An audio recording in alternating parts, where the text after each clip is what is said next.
If not for WLS newsman Herb Morrison and engineer Charles Nielsen, there would be no audio record of the Hindenburg disaster, no phrase in the American vernacular of, "Oh, the humanity." In fact, over the years, there have been many stories surrounding Mr. Morrison's coverage of the Hindenburg, some just outright fabrications, some downright silly. I'm Jeff Davis, here to sort through all that and let you in on some facts you haven't heard concerning this landmark event in American broadcasting. Bill Jaker was a good friend of Herb Morrison's, and they talked at length about the Hindenburg. There have been stories that somehow he just sort of stumbled on the event, that he and Charlie Nielsen were riding around on the East Coast looking for stories to record. That isn't at all true. I saw one story that he was out there. They were just there to record something for the sound effects library, as if the WLS sound effects department needed a recording of a dirigible exploding.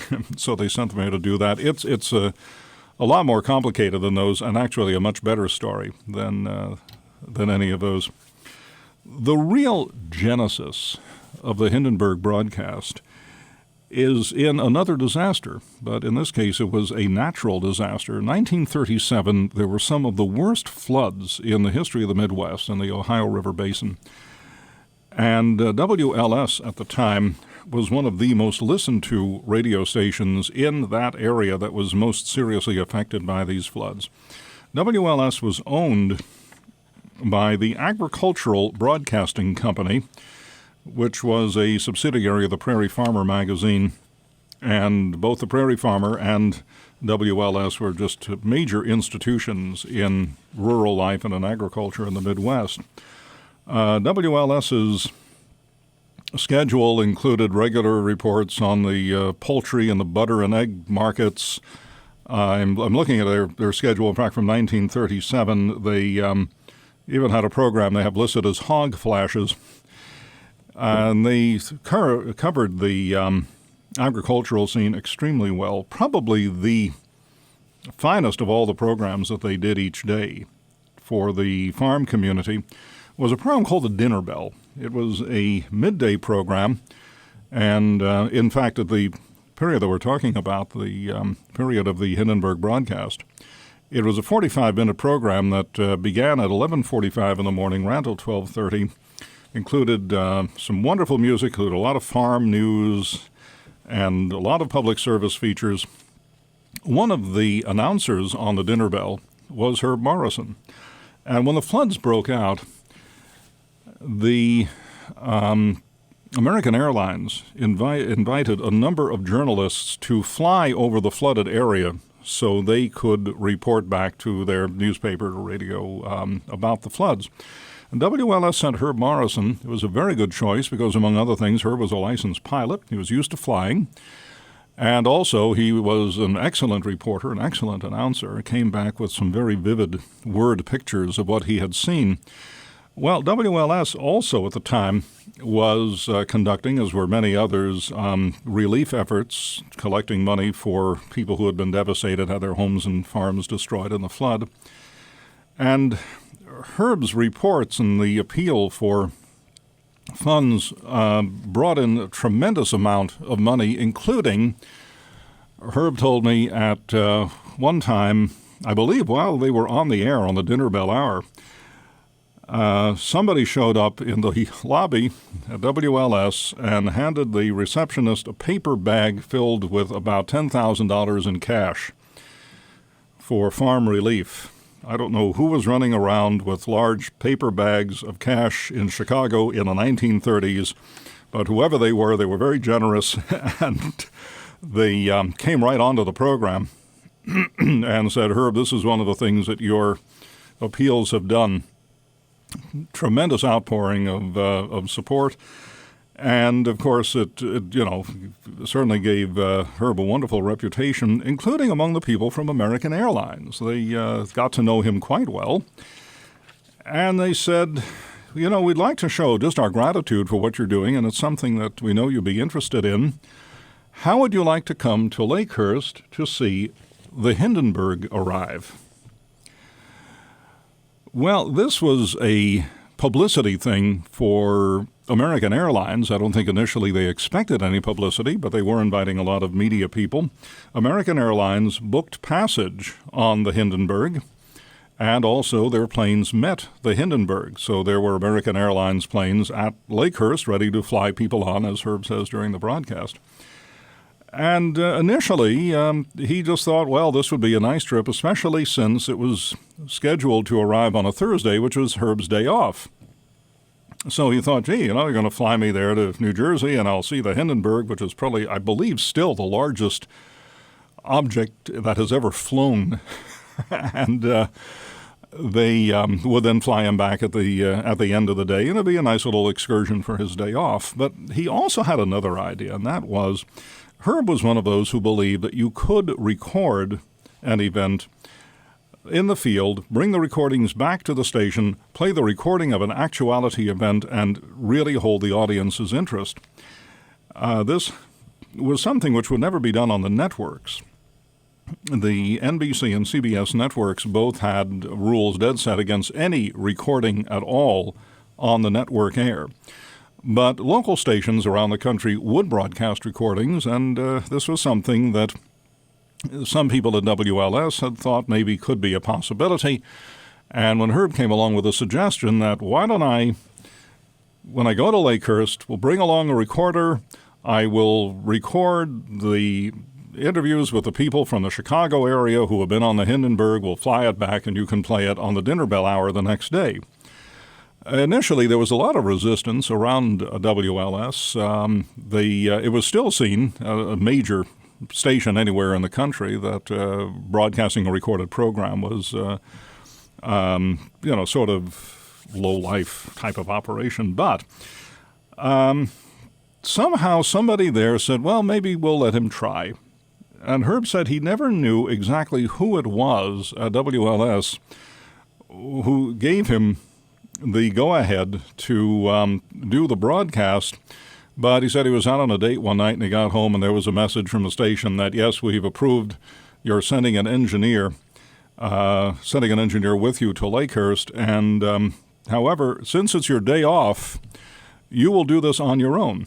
47-year WLS engineering veteran Dale Shemp tells us about it from another point of view. What happened, Herb Morrison wanted to broadcast the arrival of the Hindenburg. And, of course, he had no idea that a disaster was going to ensue or about to ensue.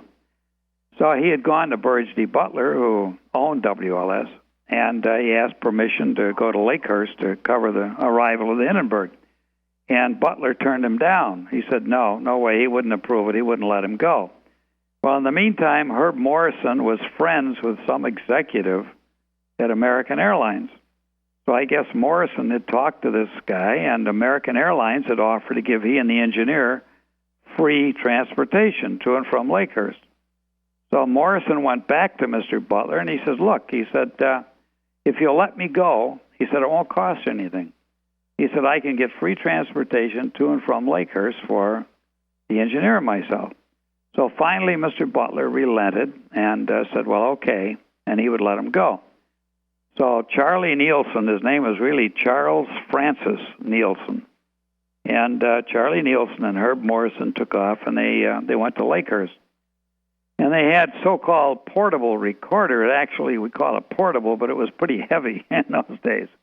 But it was a turntable, lathe-type recording that cut the groove into the acetate 16-inch disc. And so what happened, they got to Lakehurst, and Charlie set up the equipment, and Herb Morrison started recording the description of the arrival of the Hindenburg. And when the thing exploded, when it burst into flames, the concussion actually knocked the recording head right off the disc. So many people, this was the only recording made, and so many people wanted to get their hands on this disc that they had to sneak back to a hotel, and they stayed there a couple hours, and then they snuck out the back way or something and finally got the flight back to Chicago. But the media, everybody was after them trying to get that disc away from them because they knew the value of it. They knew they had this exclusive recording. And after WLS broadcast it, then NBC asked for it, and NBC broadcast it, and it was the first time in the history of NBC that they ever broadcast a transcribed show. They had never broadcast anything before that was recorded. It was the first time they ever used recorded material. He was never paid for doing the Hindenburg broadcast. And yet the engineer, Charlie Nielsen, who was assigned to this, since it was an assignment by the station on his regular workday, he got paid. In a moment, we go back to the early evening of May 6, 1937, and Herb Morrison's dramatic account of the Hindenburg disaster. Helping us through the facts of the broadcast is Bill Jaker, documentary and public affairs producer for WSKG Public Television in Binghamton, New York, a broadcast historian and co-author of The Airwaves of New York, published by McFarland 1988, the first comprehensive history of radio in the New York metropolitan area.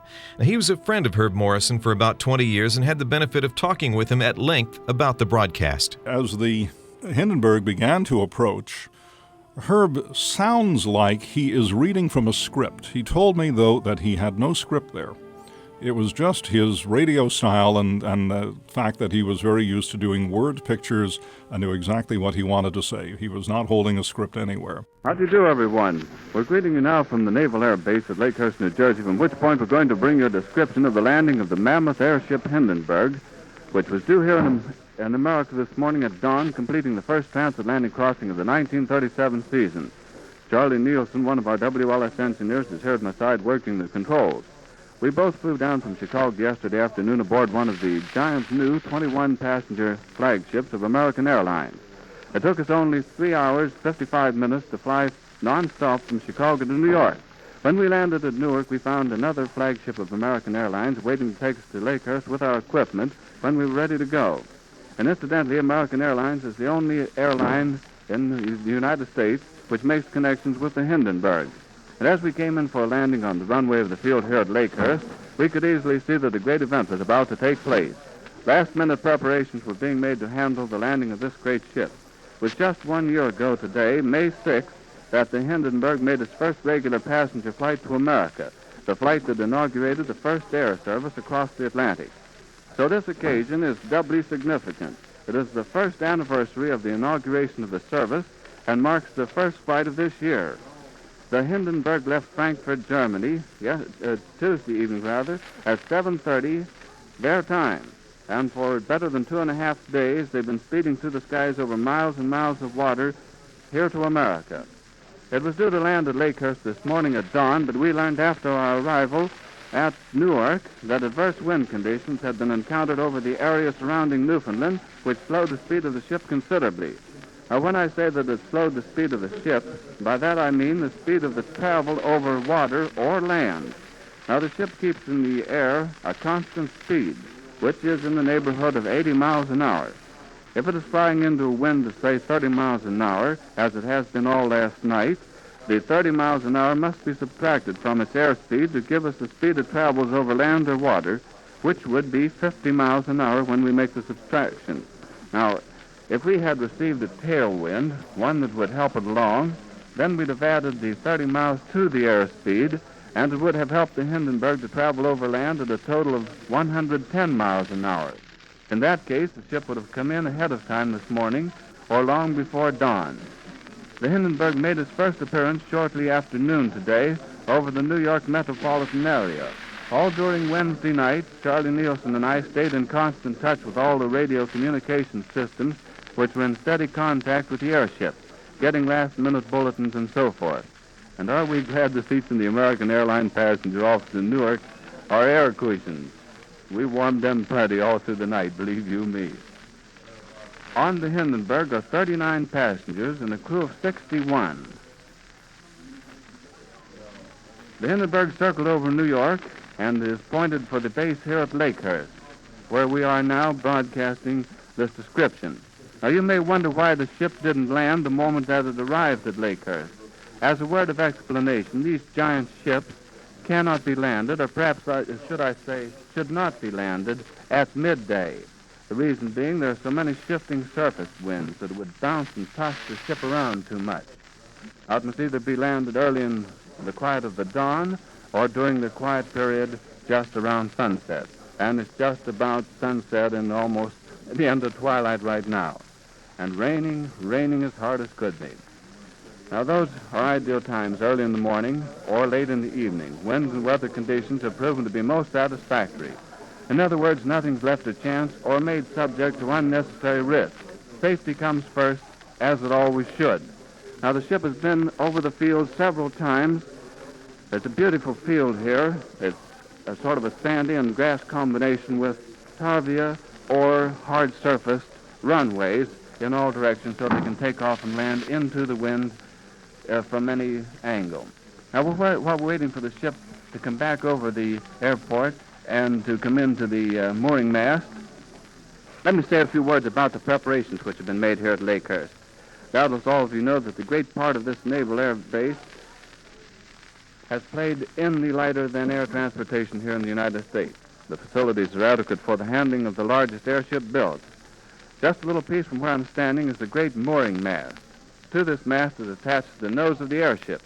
It is so constructed that as the winds change, the top of the mast can be turned, allowing the airship to swing with its nose always into the wind.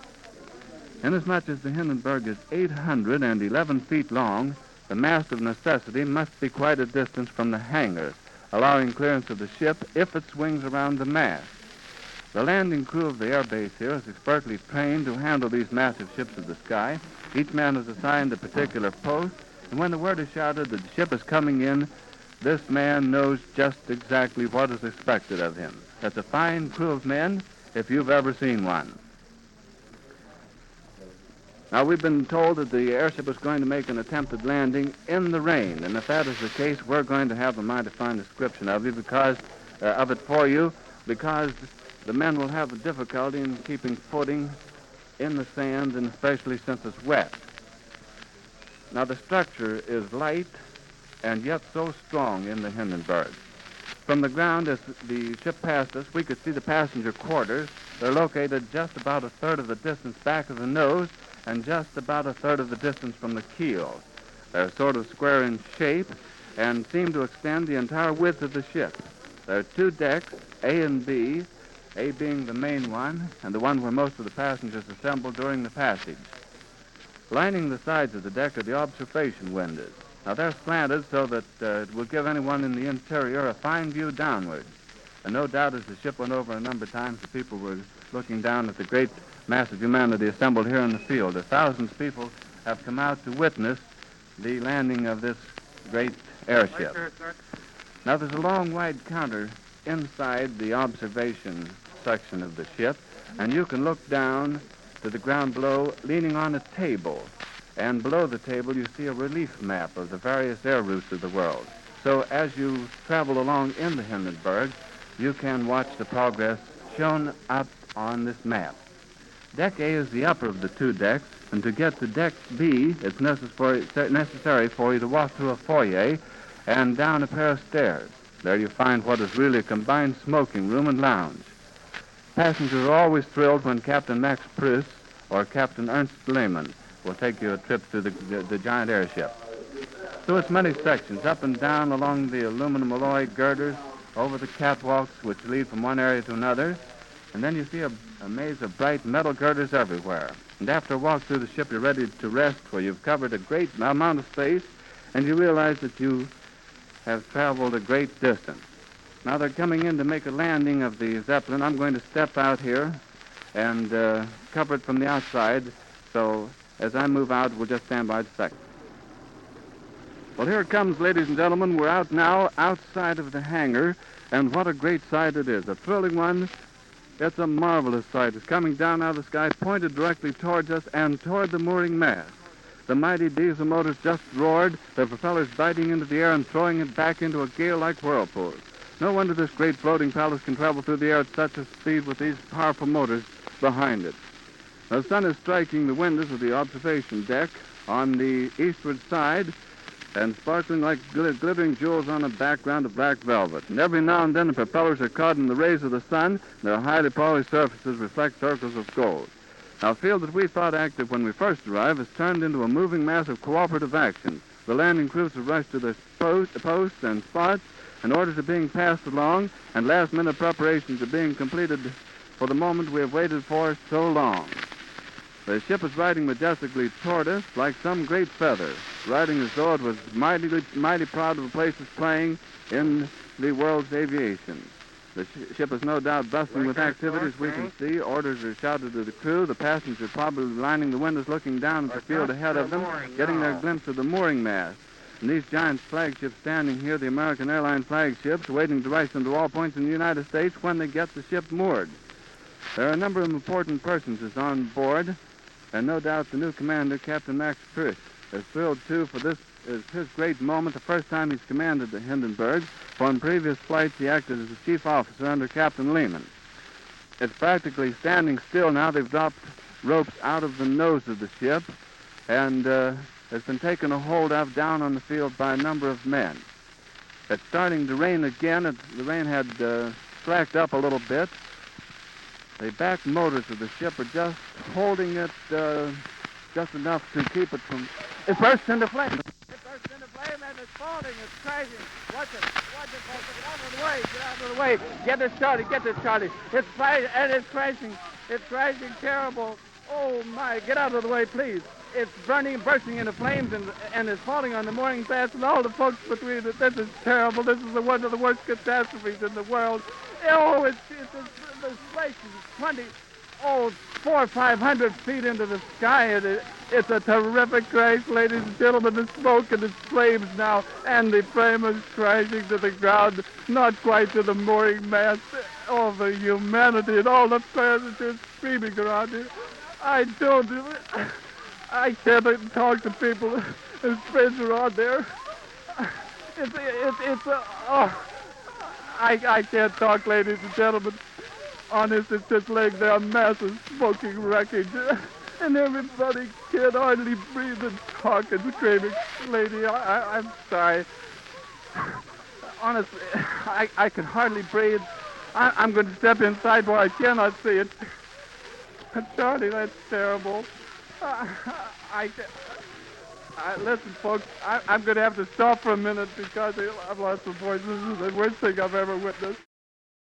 You really hear him gasping, and it isn't just weeping, which he was doing, but he was wearing a wool suit, and he'd been out in the rain. The suit had gotten very wet, and you know what it's like when a wool scarf is wet and you may put it on a radiator or something to dry it off, what that smells like and the fumes that will come out from the wool. So he was having a lot of trouble breathing because when the Hindenburg exploded, all the heat that came out from that explosion just cooked his suit. And it took him a while to be able to get his breathing back to normal. That entire the explosion itself, from the time it happened to the time the dirigible settled down into the ground, is about 39 seconds. That whole period in which the dirigible arrives, explodes to the point where Herb stops, is about 2 minutes. So it's a very brief portion of what is a much longer broadcast, because he says then that this is the most awful thing he has ever seen. Figured that everybody in there perished, that the people who were standing beneath the dirigible might have been killed, and just had to stop talking to compose himself. We'd better stop the recording. Well, soon after the explosion of the Hindenburg, WLS newsman Herb Morrison had to take a break. Broadcast historian Bill Jaker continues. Well, what happened when they stopped the recording is that he was able to go out and get some more information and bring it back and continue telling the story.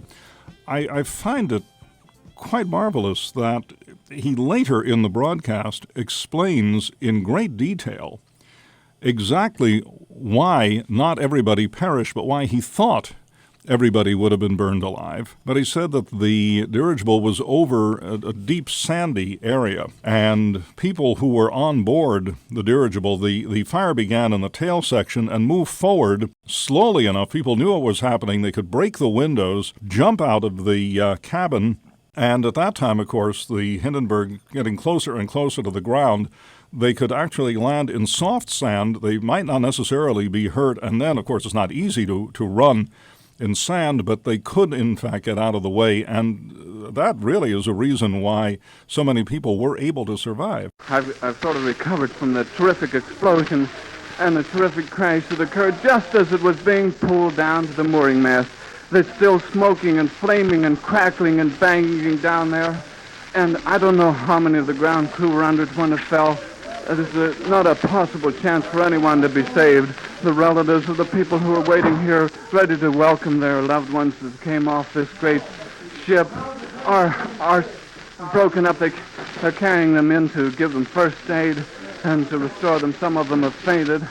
And the people are rushing down to the burning ship.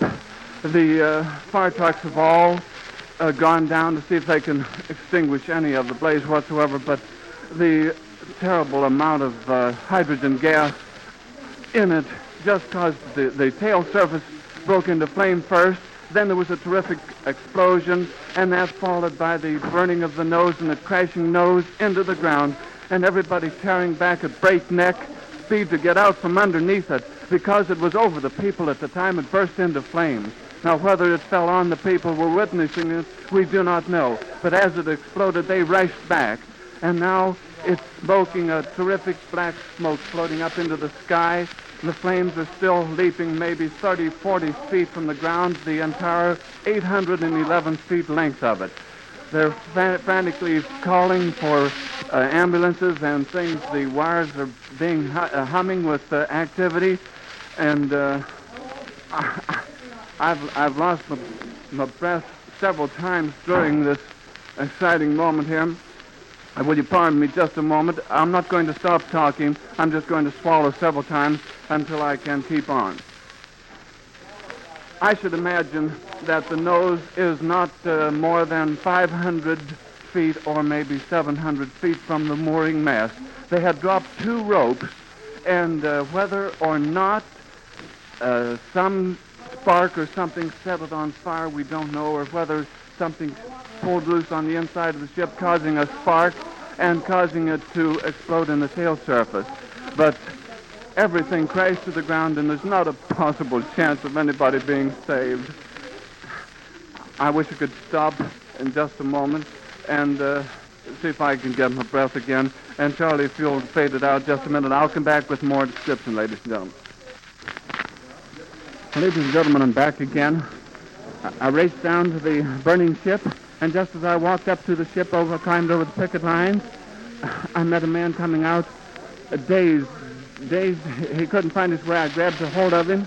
It's Philip Mangone, A-N-G-O-N-E, of New York. Philip Mangone, he's burned terribly in the hands, and he's burned terribly in the face. His eyebrows and all his hair is burned off, but he's walking and talking plainly and distinctly, and he told me he jumped. He jumped with other passengers. Now, there's a Mr. Spay. It sounds like Spay. We're not sure of it. And he also got out, and we noticed the lines, the different lines, the airship lines and the American Airways. Their ambulances are down there, and they're taking people out of the wreckage. It seems that a number of them jumped clear when the explosion occurred in the tail. Now, I've just been running up with Mr. Mangone and put him in a car. His wife and daughter met him, and I put them in the car with him and sent him to the field hospital with the other passengers who have been saved. Now, the mass of wreckage is still burning, and I want to repeat again something that I may not have gotten cleared in the hysteria of the moment. The explosion occurred in the tail surfaces, in the fins, the part that was highest, after it had nosed in to go down to the mooring mast. Now, whether something slipped in the back and caused the spark to set off the gas, we do not know. You see, they're using hydrogen in this, or they were using hydrogen in this plane, and it is extremely explosive. In fact, they wear velvet and felt shoes when working among the rafters around the hydrogen gas bag. Now, something may have slipped, causing a spark to set off some hydrogen which had leaked out into the structure. It's still burning. I don't know what is burning, evidently part of the cargo. It's still flaming, 10 or 15 feet high. They're still rushing people out of it. Now, it is my sincere hope that as many as possible, and as many as I think are out, I think a majority of the passengers jumped when it came close to the ground, according to what Mr. Mangone told me. He says, thank God he jumped, and we say thank God for him also. And it's still smoking. The wreckage is smoking. They've wired all the available services, fire apparatus, and everything to come rushing in, and doctors and nurses is to come down to take care of the people that are being taken out of the burning wreckage. Now, it lays 811 feet of just smoldering ruins now. I couldn't talk when I saw it. I hope that it isn't as bad as I made it sound there at the very beginning. Now, while I get my breath, I'm going to check and see if there are any more saved out of it. All right, Charlie. All right, ladies and gentlemen, well, we're back with another important bulletin. Mr. O'Loughlin from the Consumers Company of Chicago was one of the passengers aboard the airship when it burst into flames, and he managed to get free of the wreckage, and he's standing here right by my side. I can't ask him to go on there, but he wants me to tell the folks that he is all right. Mr. O'Loughlin of the Consumers Company of Chicago, and here is another man coming in. He's burned considerably, Mr. Otto Clemens. Mr. Otto Clemens is safe, although he's burned quite badly. Now, Clemens isn't burned at all. Thank you. He's sitting right here. That's composed. And is that his mother with him? No, that's a friend of his. Yeah. Well, Mr. Clemens, how did you manage to get out alive? Wir hast du rausgekommen? Ja. Ich bin, was ist das Radio? Ja. Ja. Ich bin von der Passagierkammer, also oben vom Speiseraum, zu meinem Koffer gegangen. In dem Moment kommt nun eine Flamme und das Schiff fängt an zu schwanken, sinkt nach unten und ich springe dann an der Luke heraus, die unten neben der Bar ist. Unten am unteren Gang, wo jetzt die neuen Kabinen eingebaut sind. Nicht? He was on his way to his cabin when the thing, You tell the folks. he was on his way to the cabin, Yes. when the flash came, Yes. and he jumped out. He jumped out of the cabin. Jumped out. And he didn't get hurt a bit in the same No, he isn't hurt a bit. And Not hurt at all. Oh, I'm so thankful for you. I'm so thankful for you. And you tell him in your language that we're thankful that he got out alive. All right. And now, Charlie, if you'll fade it out just a minute while I see if I can get some more information. And now, friends, I want to tell you, I'm back here. I want to tell you that the wreckage is still flaming out there, but I have some very good news for you. I just came from the front of the building where they have set up an emergency station, and they claim that between 25 and 30, that is the estimate, between 25 and 30 are saved out of the wreckage. Now, I have here a total of 39 passengers and 61 crew. That would make an even 100, but they tell me there were about 106 on board, so that makes 35 out of, between 25 and 30 out of 106 so far saved and accounted for, that they have been identified. It's still smoking. They can't get to the back part of the wreckage yet. It would be impossible because the flames are, let's see, about 10 or 15 feet still leaping in the air. The front part of the ship is intact for about 30 feet back. The nose of it is intact. It evidently had exploded and burned before that part of the ship struck the ground, even though it was the first part of the ship that should have struck the ground. It didn't. The burning mass held the back of the wreckage into the air, and that, I think, is what saved the passengers, for the simple reason that it gave them a time to jump. If the explosion had occurred in the front of the airship, they wouldn't have had time to jump because it would have blown the cabin right out of the bottom of the dirigible. But inasmuch as the flaming mass held the wreckage in the air, that made it possible for them to jump, and we're so thankful because from where we could see, we thought at first every one of them and the ground crew were gone. But I guess the ground crew had a chance to get out, and it was back, just a little bit back of the picket line, so that none of the spectators got underneath the wreckage. We're so thankful for that. And in checking, not a single spectator, only the persons engaged in the lowering of the giant ship and the people who were on board. Now, we have not received any information as to whether the crew escaped, any of the crew escaped, because they were evidently up in the working part of the ship and wouldn't be down in the passenger compartment. Now, how they managed to jump, I have not been able to determine yet. unless they broke through the windows. Or there may be a possibility that the windows are open. They're open at the top so that they could climb out over and drop down, the man tells me right here. They jumped through the window. Oh, they didn't stop to open the window. Mr. Clemens here jumped right through the glass window, and it's fine that it was of a breakable nature that they could get out, and therefore save their lives. Now, we can hear the sirens as they're tearing down here beyond us to fight the balance of the fire. The people are crowded down around there. I haven't a very good vision of it. Yes, I do now, right through an open window here, and the people are divided, and I can still see the mass of wreckage burning. I'm standing in the airplane hangar, the airplane division of the Lakehurst Field. Some of the most dramatic moments came after the broadcast, as Bill Jaker explains.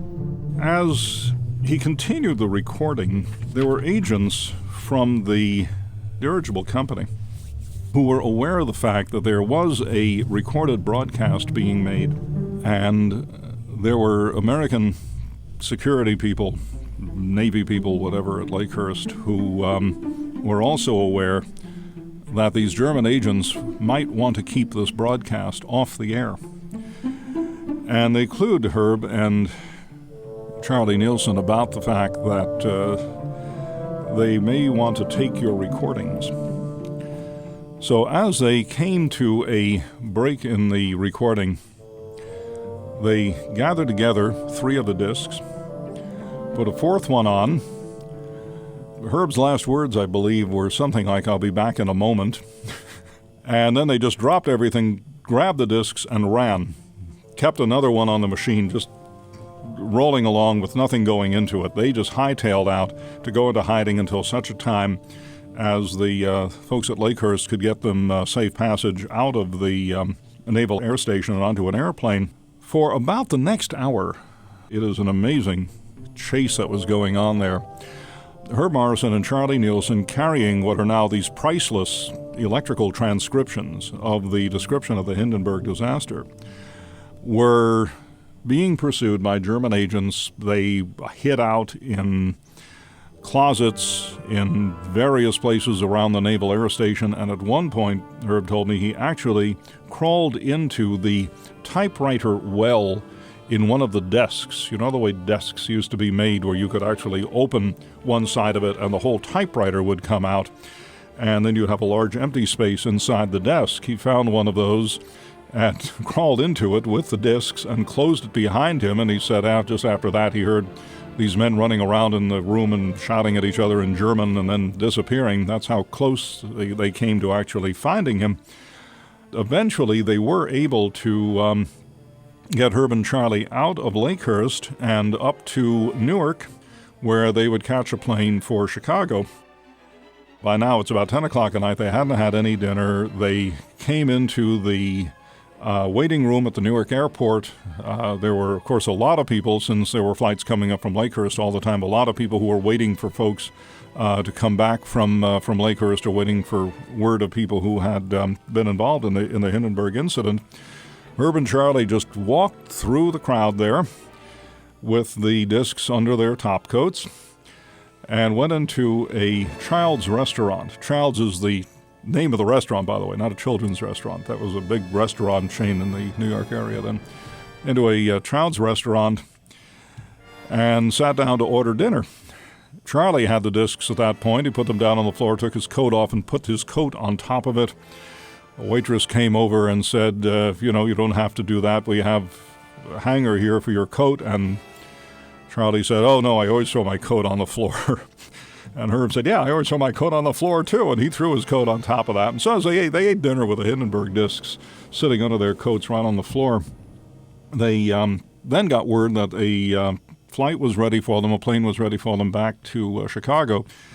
They had to get a cab to take them out to the plane, and the instruction was to take the cab right up to the airplane, which would be already ready to take off from the runway, and they had to bribe or give an extra tip to the cab driver to have him drive right up to the airplane. He didn't expect that they were going to open the hatch and let them in, but sure enough, they drove up, they jumped on the plane, and took off for Chicago.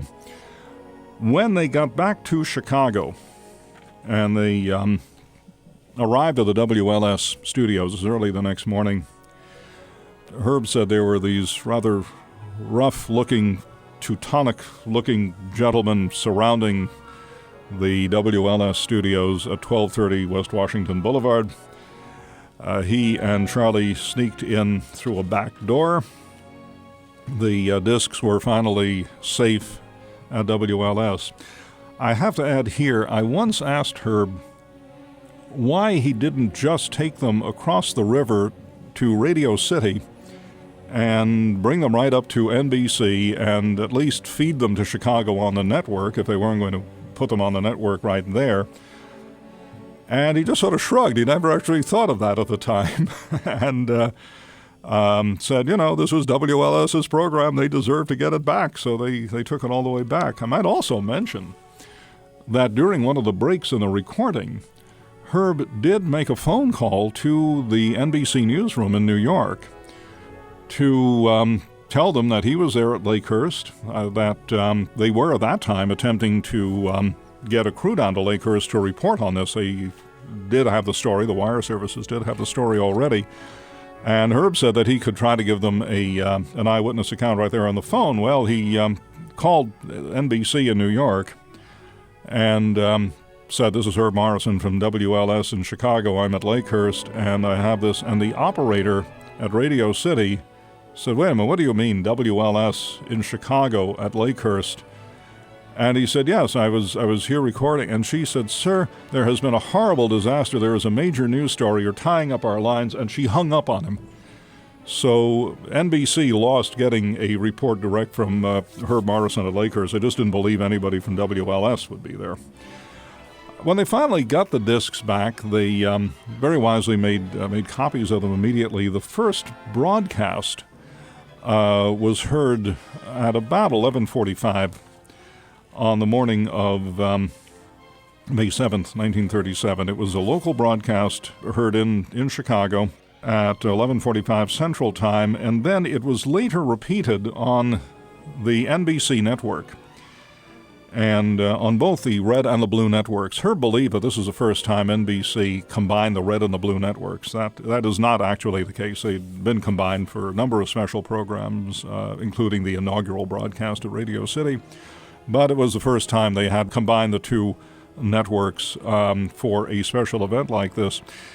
It also was the first time that NBC ever broadcast a recorded program. They broke one of their rules, and it took a special dispensation from the president of NBC to put the Hindenburg broadcast on the network. Though they were able to broadcast a recording, they still insisted that Herb remain at the studios, although he'd been up for like 2 days straight now, to do a live introduction to the Hindenburg broadcast, and it was heard several times over the next 24 hours. And that's the way it really was, May 6th, 1937.